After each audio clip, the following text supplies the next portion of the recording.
I've been deaf since I was 4 years old. And last night, I read something on my father-in-law's lips that I was never meant to understand. Most people underestimate me.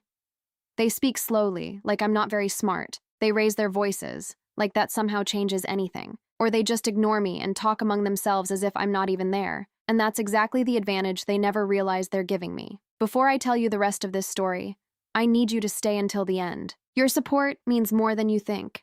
I'm very close to reaching a personal goal, and something as simple as your attention can help more than you imagine. These stories are fictional, created for entertainment, but the emotions behind them are real, and what I discovered will change everything, because I read lips.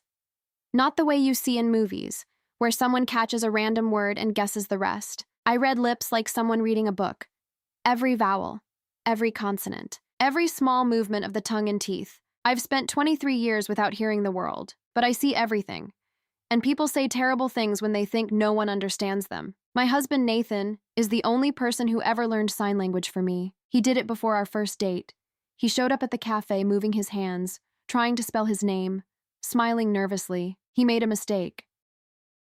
Instead of saying, "My name is Nathan," he signed something closer to, "I take Nathan," and I fell in love right there, with a man who didn't get it right, but cared enough to try. We've been married for 2 years. Everything in my life felt perfect, except for one thing: his family. Nathan's family is old money. His father, Leonard, owns a chain of pharmacies that brings in millions. His mother, Diane, organizes charity events that seem more focused on appearances than actual help. And his older brother, Victor. Victor is the kind of person you look at once and immediately know you don't want to get close to. They have a house in the mountains that looks more like a hotel. There's a driver, a man named Carlos, who they treat worse than their own dog. Nathan is the black sheep. He chose to become a veterinarian instead of joining the family business. He chose to marry me instead of someone from their circle. And every family dinner is a reminder that, in their eyes, he made the wrong choices. Last night was the monthly dinner. I didn't want to go, but Nathan told me it was his father's birthday, and it would be strange if we didn't show up. So I went. I wore a nice dress, did my makeup, prepared myself for 3 hours of being ignored. We arrived at 8. The house was full. Besides the immediate family, there were relatives, business partners, around 30 people. Diane greeted me with a hollow hug. She said something, but I didn't bother reading her lips. I already knew it was some version of, "Nice to see you," with a smile that meant the opposite. We sat down for dinner. Nathan was on my left. On my right, an empty chair that was supposed to be Victor's, but he was sitting at the other end of the table, talking to his father. I poured myself some wine and did what I always do in these situations. I observed. From where I was sitting, I could clearly see Leonard and Victor's faces. They leaned slightly toward each other while they talked. Anyone else would assume they were discussing business or something casual, but I saw the words forming. Clear, slow, impossible to mistake. Leonard spoke first. "Is the insurance already updated?" Victor nodded. 300,000, under Mom's name. Leonard glanced toward Diane, who was laughing with someone nearby. Then he said, "If everything goes well, it'll be handled by Thursday. Dr. Keller says the dose won't leave any trace." My glass stopped halfway to my lips. Dose, no trace. 300,000, Thursday. Victor asked, "And Nathan?" Leonard shook his head. "Nathan doesn't know anything, and he can't find out. If he does, he'll try to interfere. You know how he is, always trying to save everyone." Victor smirked. "The veterinarian trying to save people." They both laughed. Then they changed the subject, like they had just been talking about the weather. I placed my glass back on the table slowly, carefully, so no one would notice that my hands were shaking. I had just read a conversation about a $300,000 insurance policy in Diane's name, a dose that leaves no trace, a doctor involved, and a deadline, Thursday. Today was Saturday. That gave them 5 days. They were planning to kill her. I looked at Diane across the table. She was still smiling, laughing at something someone had just said. She had a glass of champagne in her hand and a pearl necklace around her neck that probably cost more than my car. She had no idea that her husband and her son had just planned her death 5 days from now. I looked at Nathan. He was cutting his food calmly. Every now and then, he looked at me and smiled. He didn't know either. His father and his brother were planning a murder in a room full of people, and no one noticed. No one except the deaf woman they all ignored. Dinner went on. I didn't eat anything else. My stomach felt completely shut. I kept watching Leonard and Victor, waiting for more, but they never went back to the subject. Later, Leonard stood up and gave a speech. He thanked Diane for 40 years of marriage, gave her a diamond bracelet, kissed her on the forehead. Everyone applauded, and I just stared at his lips, thinking about what those same lips had said earlier. We left around 11. In the car, Nathan was driving, humming softly. I couldn't hear it, but I recognized the pattern of his lips. He always moved them the same way when he hummed that song. I waited until we got home. We sat down in the living room. I turned toward him and signed as clearly as I could. Nathan, I need to tell you something about your father and your brother. He looked at me, curious. What's going on? I didn't ease into it. They're planning to kill your mother. His face changed instantly. Confusion, then disbelief, then a nervous half-smile like he was waiting for the joke. But when he realized I wasn't joking, something else appeared. Fear. What are you saying? I told him everything, word for word. The insurance, the $300,000, the dose that leaves no trace. Dr. Keller. Thursday, and the part where they said he couldn't know. Nathan stood up, walked to the window, stayed there with his back to me for almost a full minute. When he turned around, his face was tense. You must have read it wrong. I shook my head immediately. I didn't. Lip reading isn't perfect, he said. You've told me that yourself. Sometimes you mix up words. I didn't mix anything up. I signed it firmly. They were 4 meters away. The lighting was perfect. I saw everything clearly. He stared at me, then said slowly, "That's my father. Nathan, my father." You think he would kill my mother for money? He went quiet.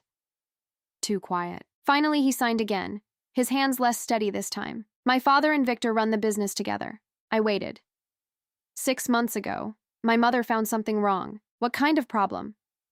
Money issues, he said. Something didn't make sense. She wanted to look deeper, and? He convinced her not to. Nathan swallowed. But things have been tense ever since. There it was. The reason. Diane wasn't just his wife. She was a threat.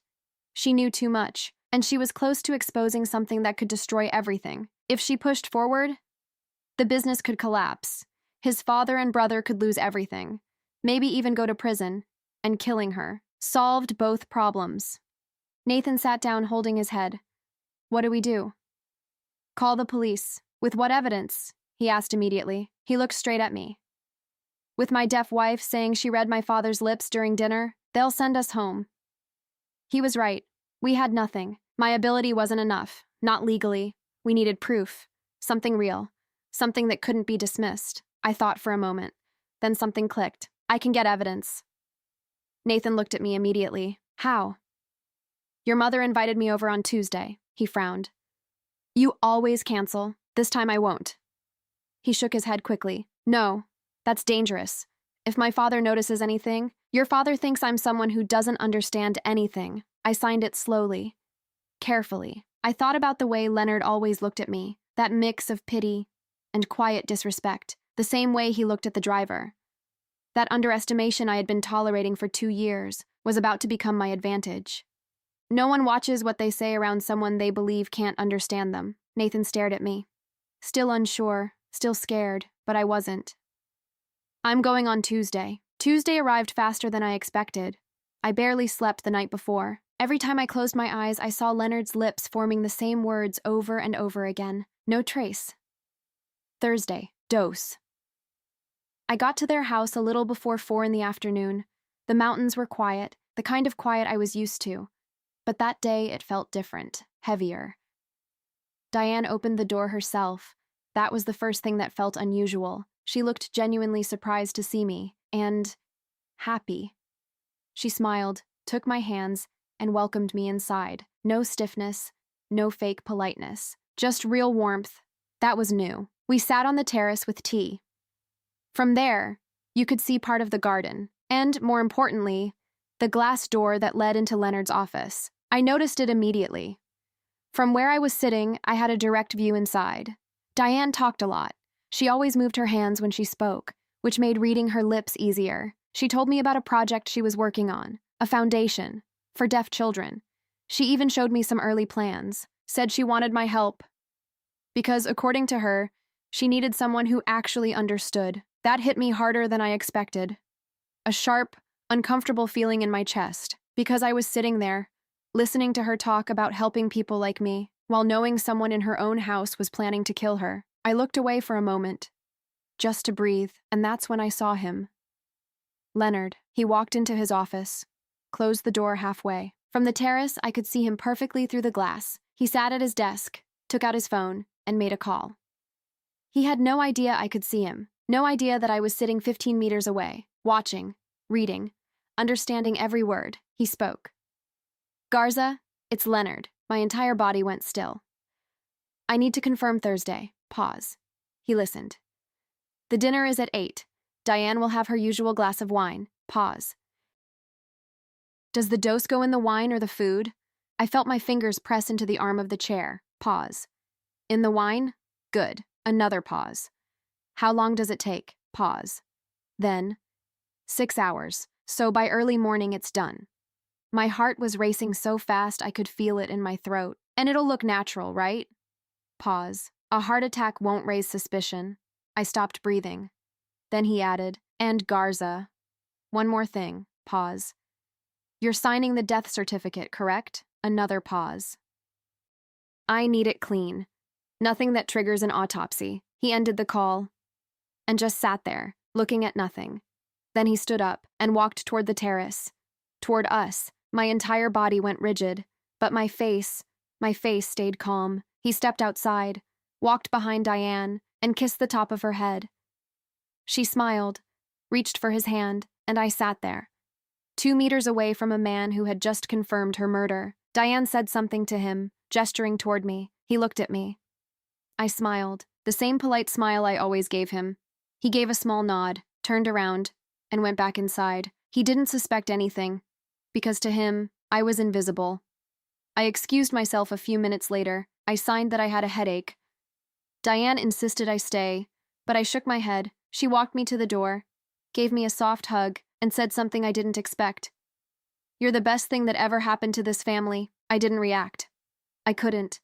I walked to my car, drove 3 blocks, and had to pull over, because I couldn't see the road anymore. My hands were shaking, my chest tight, tears falling before I even realized it. I grabbed my phone, texted Nathan, "It's real. Everything is real. Thursday. Wine. Poison." Garza signs the certificate.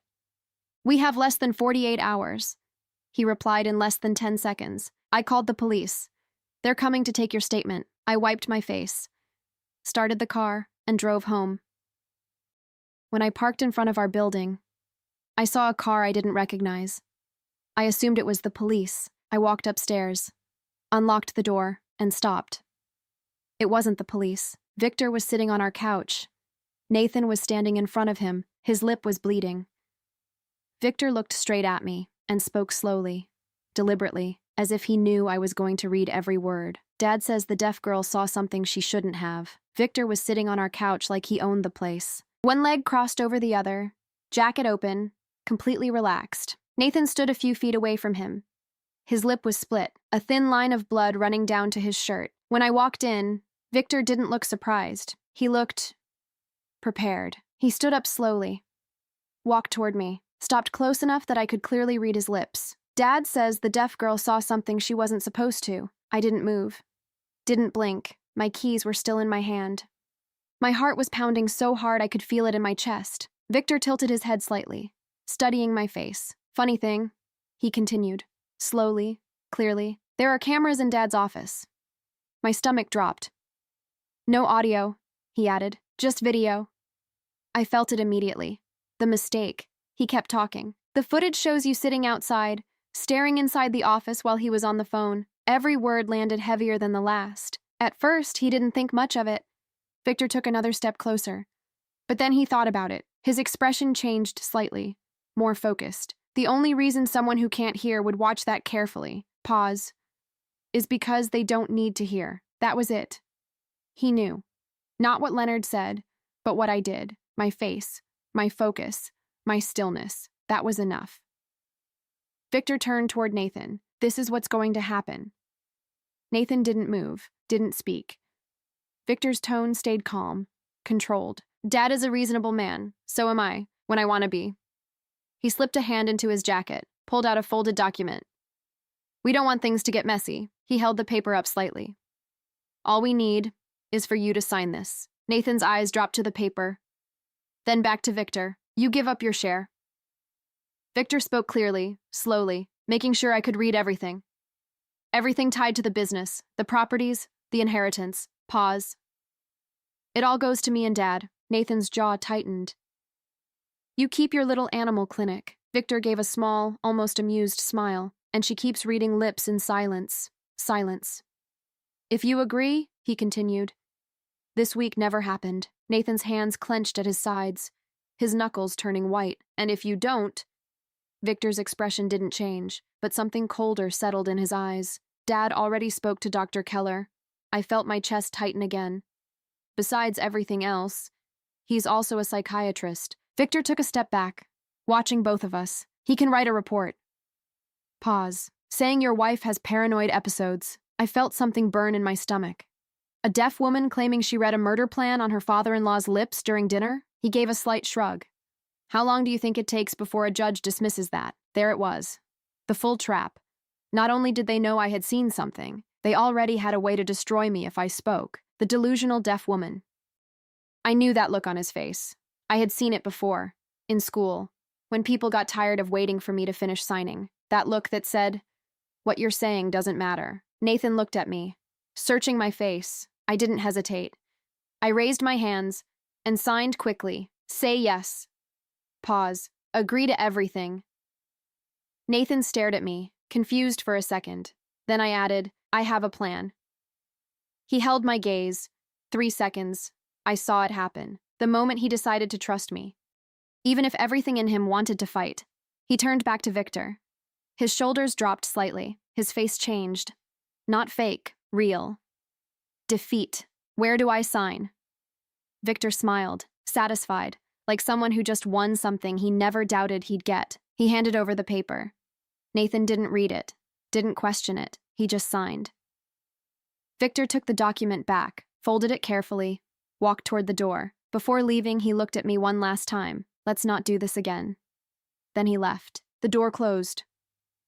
Silence. Nathan collapsed onto the couch, hands covering his face. I sat next to him, waited. When he finally looked at me, his eyes were red, but dry. What's the plan? I reached for my phone, opened the photos I had taken earlier that day. 4 clear pictures of Leonard's office. Nathan looked confused. I signed slowly. The camera. I zoomed in on one of the images. There it was, mounted in the upper corner, pointing directly at the desk. The camera records everything. Nathan frowned. No audio. I nodded. Doesn't matter. I looked straight at him. A lip-reading expert can analyze that footage. I signed each word clearly.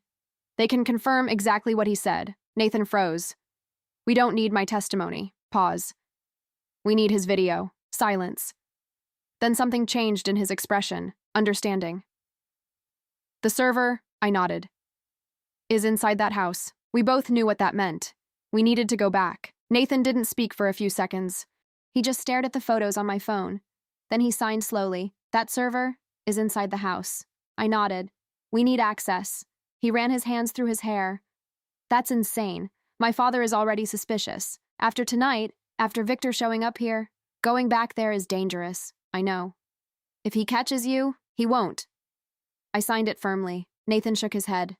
You don't know that. I held his gaze. Your father believes I don't understand anything. Silence. That's the one mistake he keeps making. Nathan looked away for a moment, thinking, calculating. Then he looked back at me. How do we even get inside? I didn't hesitate. Your mother. He frowned. She invited me again. Nathan blinked. When? Wednesday. He exhaled slowly. That's tomorrow. I nodded. This time, I don't just visit. Pause. This time, I go inside for real. Nathan stared at me, still unsure, still scared. I'll keep them distracted, he said finally. I shook my head. No, he frowned. If you show up, your father will notice. That's my mother. And that's exactly why it won't work. Silence again. He expects you to act, I signed. He doesn't expect anything from me. Nathan swallowed. And what if something goes wrong? I paused for a second, then answered honestly. Then we leave. But even as I signed it, I knew it wasn't that simple. The next day, I arrived earlier, 3 in the afternoon. The house felt quieter than usual. Diane opened the door again. This time, she looked even happier to see me. That detail stayed with me. She wasn't just being polite. She was lonely. I hadn't noticed it before. Or maybe I had, and I chose to ignore it. We sat in the same place. The terrace, tea already prepared. She talked. About the foundation again. About wanting to help deaf children. About how she wanted to learn sign language properly. She even tried a few signs. Simple ones. Wrong, but sincere. Hello. Thank you. Beautiful. I care. Her hands were stiff, uncertain, but she was trying, and for a moment, I forgot why I was there. Then I saw movement behind the glass. Leonard. He walked into his office again, closed the door, sat down, picked up his phone. My entire body went still. I shifted slightly in my chair, just enough to see him clearly. He dialed and spoke. Garza. It's Leonard. My fingers tightened around the cup. I need to confirm Thursday. Pause. The dinner is at 8. Diane will have her usual glass of wine. I didn't blink. Does the dose go in the wine or the food? Pause. In the wine. Good. Another pause. How long until it works? Pause. 6 hours. So by early morning it's done. My chest felt tight. And it'll look natural, right? Pause. A heart attack won't raise suspicion. I felt cold. Then he added, and Garza. One more thing. Pause. You're signing the death certificate. Pause. I need it clean. Nothing that triggers an autopsy. He ended the call, sat still for a moment, then stood up, and walked toward us. I forced myself to stay calm. He stepped outside, walked behind Diane, kissed her head. She smiled, held his hand. I watched both of them, and felt something twist inside me. Diane had no idea. Leonard looked at me. I smiled, the same polite smile, the same expression I always gave him. He nodded slightly, and went back inside. Still no suspicion. Still thinking I was nothing. I excused myself a few minutes later. Signed that I wasn't feeling well. Diane looked concerned, tried to convince me to stay, but I shook my head. She walked me to the door, hugged me, then signed something simple, clumsy, but clear. Good. Pause. You came. That almost broke me. I left, got into my car, drove, stopped a few blocks away, and texted Nathan. It's confirmed.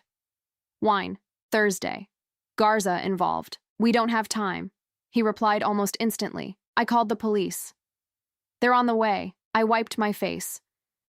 Took a breath and drove home. When I arrived, that same car was still there.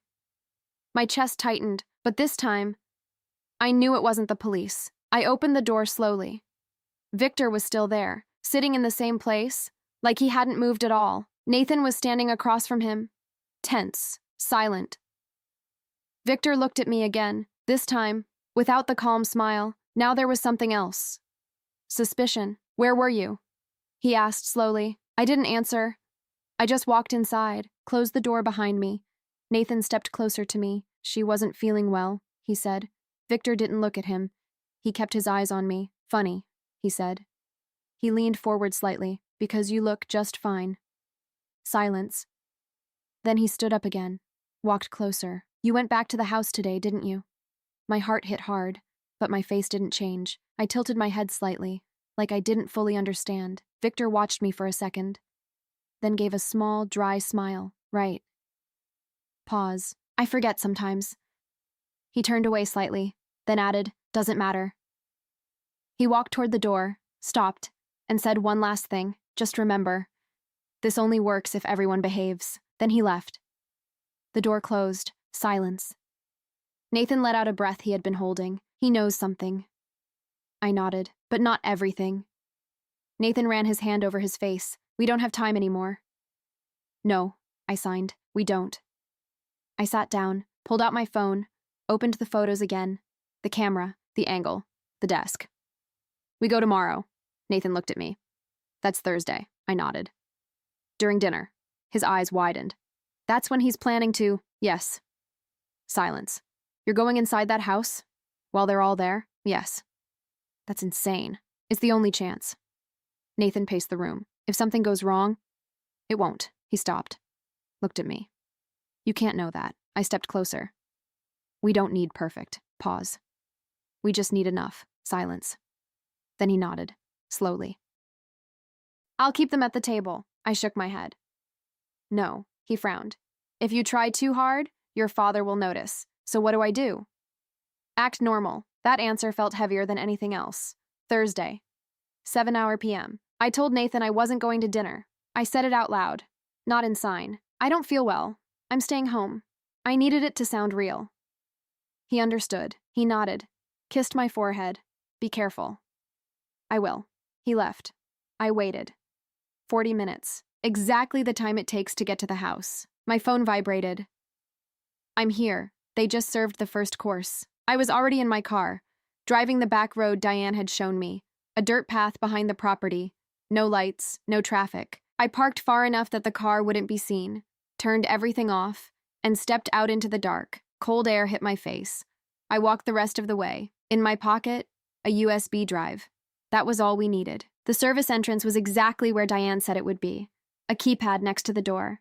6 digits. I typed them slowly. The lock clicked. The door opened. I stepped inside. The house felt different at night. Quieter, heavier. From the hallway, I could see light coming from the dining room. Voices I couldn't hear. People laughing. Dinner had already started. I stayed close to the wall. Waited until one of the staff walked past carrying a tray. Then I moved. Fast. Silent. Crossed the main hall. Reached the office door. Same code. It opened. Inside, everything looked exactly the same. The desk, the chair, the shelves, and the camera, still blinking. Watching everything. I moved behind the desk. Opened the cabinet Diane told me about. There it was. The server. Black box. Small lights blinking. Connected to a drive. I pulled out the USB. Plugged it in. The screen lit up. Files. Dates. Times. I found the right day. Tuesday. 4 hours of footage. I selected it. Download. A progress bar appeared. 17 minutes. I sat down on the floor. Behind the desk. Out of sight. And waited. 5%. 12%. 18%. My phone vibrated. Nathan. Victor just asked about you. Pause. I told him you're sick. He didn't believe me. I looked at the screen. 27%. I looked at the door. Back to the screen. 34%. Then, movement. Through the glass. Someone walking toward the office. I dropped down immediately. Flat against the floor. The shadow stopped at the door. I didn't breathe. Seconds passed. Then the shadow moved away. I looked back at the screen. 48%. Still too slow. Then, the door opened. Not the glass door. The one behind me. I turned. Ready to be caught. And froze. It was the driver. Luis. We stared at each other. 3 seconds. 3 possible outcomes. He could shout. Call them. End everything. Instead, he raised his hands and signed. My daughter is deaf. I stopped breathing. I understand. His signs were rough, imperfect, but clear. Finish quickly. I stared at him. Unable to move for a second, everything shifted. He closed the door behind him, stood there, watching the hallway, guarding it, and I turned back to the screen. 63%, 71%, 79%. My phone vibrated again. Nathan. She has the wine. My chest tightened. 84%. I imagined Diane at the table, holding the glass, smiling. 91%. Luis looked at me, signed one word. Faster. 96%, 98%, 100%. I pulled the USB out immediately, closed everything, stood up. Luis opened the door slightly. Looked outside. Clear. I moved, fast, through the hallway, across the house, back to the service exit, outside. Cold air again. I didn't stop walking until I reached the car, got in, closed the door. Only then, I breathed. I texted Nathan. I got it. Seconds later, he replied, she didn't drink. Pause. She switched the glass. I closed my eyes. Relief hit hard. We're leaving soon. I started the engine and drove away. With the proof in my pocket, Friday morning felt wrong, too normal. Diane woke up like any other day, made coffee, watered the plants on the terrace, sat down with a book, like nothing had happened, like she hadn't spent the night before holding a glass of poisoned wine in her hand. Leonard woke up about an hour later. Diane told me later what happened. He stood in the doorway of the bedroom, just looking at her, like he was seeing something impossible. She looked up from her book, smiled. "Good morning." He said something back, but she told me it barely came out. Then he turned around and walked straight to his office. I know that part, because I was there. I arrived around 9, using the same excuse, helping with the foundation. Diane told him I was coming. He didn't care, didn't even come out to greet me. To him, I was still nothing, and that was exactly what we needed. We sat on the terrace again, plans spread out on the table. To anyone watching, it looked like two women talking about a project, but I was watching The Office, waiting. Leonard didn't take long. He picked up his phone, dialed, and I saw it immediately. Anger, not subtle, not controlled, sharp. "Garza, what the hell happened?" I leaned slightly forward. "Diane is fine. Walking around, reading, drinking coffee like nothing happened." Pause. "You told me 6 hours." He stood up, started pacing. "The dose was correct? That's what you said." Pause. "Then explain to me how my wife is still alive." His jaw tightened. "I don't care about your explanation." Pause. "I paid you $200,000. My eyes locked on his lips. "And nothing happened." Pause. Silence. Then something changed. His expression shifted. Suspicion. "You're protecting yourself." He stopped pacing. "You're making sure that if something goes wrong, you can blame me." Pause. "I've seen you do that before." Pause. "You sell something clean, and if it fails, suddenly the client is the problem." He hung up. Didn't wait for an answer. Just threw the phone on the desk. I leaned back, pretending to look at the plans. But inside, I was holding every word. Diane looked at me, question in her eyes. I picked up my phone, typed quickly. "He's angry. He thinks Garza lied or is protecting himself." Pause. "Their trust is breaking." She read it, then typed back. "And Victor?" Right as she asked, my phone vibrated. "Nathan, I'm at the office parking lot." Pause. "Victor just walked out. He's on the phone. Looks tense." I typed immediately. "Don't get close. If you can, record." 15 minutes later, a video. Short, shaky, but clear enough. Victor sitting in his car, arguing on the phone. I couldn't read everything from that angle, but then I saw it. His phone screen. Nathan had zoomed in. A name. Daniel Reeves, attorney. I felt something click. Victor wasn't just worried. He was preparing. Separately, I typed to Nathan. "He's getting legal protection. He's thinking about himself." Nathan replied, "He avoided Dad this morning. Didn't even look at him. That was it." The alliance was breaking. Leonard didn't trust Garza. Victor didn't trust Leonard.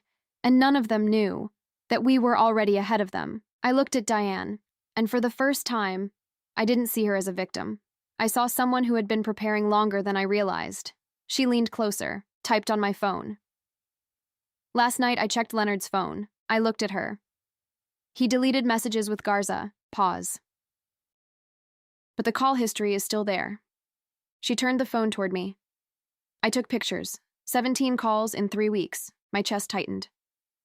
"Where are they?" She typed, "In my safety deposit box," then added, "With other things." I paused. "What other things?" She looked at me, thinking. Then typed, "The original financial records." My eyes widened. "He thinks I destroyed them." Pause. "I didn't." Another pause. "I made copies, hid the originals." I stared at the screen. 6 months. She had been preparing for 6 months. Not just surviving, planning. "I was getting ready for a divorce," she typed, then added, "I didn't know I had to prepare for something worse." I looked at her, really looked, and understood something important. Leonard made the same mistake with her that he made with me. He underestimated her, and now that mistake was going to destroy him. I looked at Diane, then at my phone, then back at her. We weren't dealing with guesses anymore. We had the video, the calls, the financial records, and now we had each other. I typed, "We need someone with authority." She nodded immediately. "I know someone," she typed back. I raised my eyebrows slightly. "A retired judge," she added. "She owes me a favor." That was enough. We didn't need perfect. We needed someone who would listen. Saturday morning, 10 a.m. Nathan, Diane, and I were sitting in a small office across from a man named Carter. He looked tired. Weekend, tired. Coffee sitting in front of him, untouched. Tie slightly loose. He didn't expect to be there, and he definitely didn't expect us. Nathan spoke first. He explained everything, the problems in the business, the tension over the past months, Diane's discovery. Then he pointed at me. My wife has been deaf since she was 4, he said. Carter looked at me. The same way people always do at first, curious, uncertain. Nathan continued. She reads lips. Not approximately. Precisely. Pause. She saw my father and my brother discussing a plan. Another pause. And then she saw my father confirm it over the phone. Carter leaned back slightly. Skeptical, but listening. That was enough. I took out the USB. Nathan plugged it into Carter's computer. The video started. No sound, just Leonard, sitting at his desk, talking, gesturing. Carter watched, focused. He couldn't understand the words, but he could see the intensity, the timing, the pauses. Something about it wasn't normal. Then Diane placed an envelope on the desk, thick, sealed. Carter opened it. Inside, documents, photos, call records. He went through everything slowly, carefully. Then Nathan showed the video from the parking lot. Victor in his car, talking, angry, and the zoomed-in frame. The contact name, Daniel Reeves. Attorney Carter looked at all of it, then at us, still not fully convinced. So I typed and turned the phone toward him. He's trying to protect himself. They're breaking apart. Carter read it, then leaned forward. This is strong, he said. Pause. But it's not enough. Nathan frowned. What do you mean? Carter pointed at the screen. The video has no audio. He tapped the documents. This proves financial wrongdoing, then looked at me. But not attempted murder. Silence. We need something direct, he continued. Something that clearly connects him to intent. I already knew what that meant. A confession, or something close to it. I typed again. I can get that. Carter looked at me. Really looked this time. How? I didn't hesitate. He talks freely when he feels safe. Pause. If Diane invites him to a private dinner, Carter leaned in slightly. And I can be nearby. Pause. Watching? Another pause. And someone qualified can confirm what he says. Carter's expression changed. Now he wasn't doubtful. Now he was calculating. I have someone, he said. A specialist. Pause. Works with nonverbal communication analysis. He looked between all of us. If we do this, it has to be clean. Silence. No mistakes. Diane nodded. I can get him to talk. Carter looked at her. Are you sure? She didn't hesitate. Yes. We left the office with a plan. Sunday night, dinner, just the 2 of them. Curtains open, lights on. I would be in the house next door, with Carter's specialist, watching, recording, confirming every word. All Diane had to do was lead the conversation and let Leonard talk. That night, there was a knock on our door. Nathan froze. He already knew. He opened it. Victor. But this time, he didn't look calm. No suit, no control, just tension. He walked in without asking, came straight toward me, and spoke slowly. I know you went to see someone today. My chest tightened. I have contacts, he continued. I don't know what you said. Pause. But I know you talked. Nathan stepped between us. Victor didn't even look at him. If this moves forward, he said, I go down. Pause. And if I go down, he leaned slightly closer to me. You go down with me. My stomach dropped. I'll say you planned it. Pause. That you manipulated my mother. Another pause. That you made everything up. He smiled slightly, but there was no humor in it. A deaf woman claiming she read a murder plan on someone's lips. Pause. Who sounds more believable? Silence. The threat was clear and complete. Sunday came faster than I expected. By 5 in the afternoon, I was already inside the neighboring house. It belonged to a friend of Diane's. She lived out of the country, and she had given Diane the keys years ago. From the second-floor window, you could see everything. The dining room, the table, the chairs, the glass walls, every movement, every expression. With me was Carter's specialist. His name was Ellis. He didn't talk much, didn't need to. The moment I showed him what I could do, he stopped doubting. He set up a camera facing the dining room, zoomed in, on the table, on Leonard. He had a notebook ready. His job was simple. Watch, write, Confirm. Mine was simpler. Read. Nathan stayed downstairs, phone in hand, ready to call Carter the second we had what we needed. And Luis was inside Leonard's house, working, waiting, ready to open the door when it was time, at exactly 8 o'clock. They sat down, Diane and Leonard. Just the two of them. She wore a dark blue dress, her hair down. Different from the woman I had seen at those formal dinners. Softer, but stronger. Leonard looked relaxed. Too relaxed. Like a man who believed everything was under control, that his plan had only failed because of a mistake, not because it had been discovered. The table was set perfectly. Wine already served. They raised their glasses. Leonard drank. Diane lifted hers and barely touched it to her lips. So subtle. No one would notice unless they were looking for it. They ate. Talked. About nothing important. Trips, memories, old stories, the kind of conversation that hides something underneath. Then, Diane set her fork down, looked at him, and said something. I need to tell you something. Ellis leaned forward, pen ready. I focused. Diane continued. I went to the bank this week. Leonard's posture changed slightly. I checked the safety deposit box. I saw it immediately. Tension. I don't want to keep those documents anymore. Leonard's eyes sharpened. I want to destroy them. Silence. I trust you. Ellis wrote quickly. I don't want any investigation, no audit, nothing. Pause. I want things to go back to how they were, and that's when it happened. Leonard relaxed. Completely. The relief was instant. Obvious. Ellis wrote it down. Subject shows visible relief beyond normal reaction. Leonard leaned back slightly and spoke. If you knew what this week has been like... Ellis started writing faster. Thursday was supposed to be simple. My chest tightened. Garza failed. Pause. The dose didn't work. Ellis underlined something in his notes. I paid him $200,000. Leonard shook his head slightly, and nothing happened. Pause. Now Victor is panicking. Pause. He even hired a lawyer behind my back. Ellis glanced at me briefly. Then back to Leonard. But if you destroy those documents... Pause. We don't need any of this. My hands were still, focused. No Garza, no insurance. Pause. We move on. There it was. Not just implication. Confirmation. Leonard continued. The plan was clean. Ellis wrote every word. The dose in your wine. My stomach twisted. 6 hours later. It's over. Pause. No pain. Pause. No questions. Pause. Death certificate says heart attack. Pause. And the insurance pays out. Ellis stopped writing for half a second, then continued. Perfect. Silence. Diane hadn't moved, her glass still untouched. Then, she smiled. Not the same smile as before. This one was different. Controlled. Certain. Leonard noticed, and something shifted in his face. Diane stood up and said one sentence. I never went to the bank. Ellis froze for a split second, then kept writing.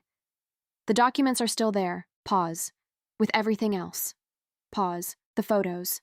Pause. The call records. Pause. And everything you just said, she looked directly at him, is being read and recorded right now. Leonard stood up so fast his chair fell backward. He turned toward the glass. And saw us. Me, standing at the window. Ellis beside me. Camera. Notebook. For a second. He didn't move, and I saw it. The exact moment he understood. Everything was over. Nathan called Carter. Carter activated the warrants, and within 20 minutes, police cars arrived. Luis opened the door. Leonard was still standing in the same place. They arrested him in the dining room, right next to the table where he planned her death. Leonard was arrested that same night. He didn't resist, didn't argue. He just stood there, silent, like a man who finally understood there was nothing left to control. Victor was arrested the next morning, at the company, in front of employees. Nathan told me later that Victor tried to act normal at first, but when they showed the warrant, everything changed. By 11, Dr. Keller was also taken into custody, at his office. They found 3 unmarked vials in his possession. The lab confirmed it later. A substance that could stop the heart. No smell. No taste. Exactly what Leonard described. The charges came quickly. Attempted murder, insurance fraud, falsifying medical records, and everything tied to the financial records Diane had kept. Victor tried to fight back. Just like he said he would. He claimed I made everything up, that I manipulated Diane, that I created the entire story. A deaf woman who says she read a murder plan on someone's lips? That was his argument. It lasted less than an hour, because this time, I wasn't alone, Diane testified. Calm, clear, Luis testified, about what he saw, what he knew, and Ellis. Ellis presented the analysis. Every word Leonard said, broken down, confirmed, line by line. There was no room left for doubt. The judge dismissed Victor's accusations against me before the day was over. Leonard never looked at Nathan. Not once. He sat there with his head down, hands together, like he was praying. Victor did look at him, with something I had never seen before. Not anger, not fear, something colder. Like he finally realized his father had dragged him down with him. Nathan didn't look away. He held that stare, and I reached for his hand, squeezed it. He didn't need me to sign anything. He understood. Diane testified last. She spoke for almost an hour. Not emotional, not dramatic, just steady. When the prosecutor asked her how everything had been uncovered, she turned her head slightly, looked at me, and said, "The person my husband believed couldn't understand anything." Pause. Was the only one who understood everything. Leonard was sentenced to 25 years. Victor got 18. Dr. Keller received 20 and lost his license permanently. After everything was over, Diane didn't go back to how things were. She moved forward. She used what was left of the company, what could be recovered, and built something new, a foundation, for deaf children. Exactly what she had talked about that day on the terrace. She asked me to help run it. I said yes, not because of the title, but because I remembered that moment. Two women sitting across from each other, one not knowing the truth yet, the other carrying it and choosing to act. Nathan opened his own clinic. No family money, no connections, just his work. Luis still works with Diane, but now he's treated with respect. And his daughter was the first child supported by the foundation. Sometimes I still do what I've always done. I watch people, I read their lips. I understand conversations that weren't meant for me. I see what people say when they think no one is listening, but something changed. It doesn't hurt anymore, being invisible. Because the woman they ignored, the one they underestimated, was the one who saw everything, understood everything, and saved a life, without ever making a sound.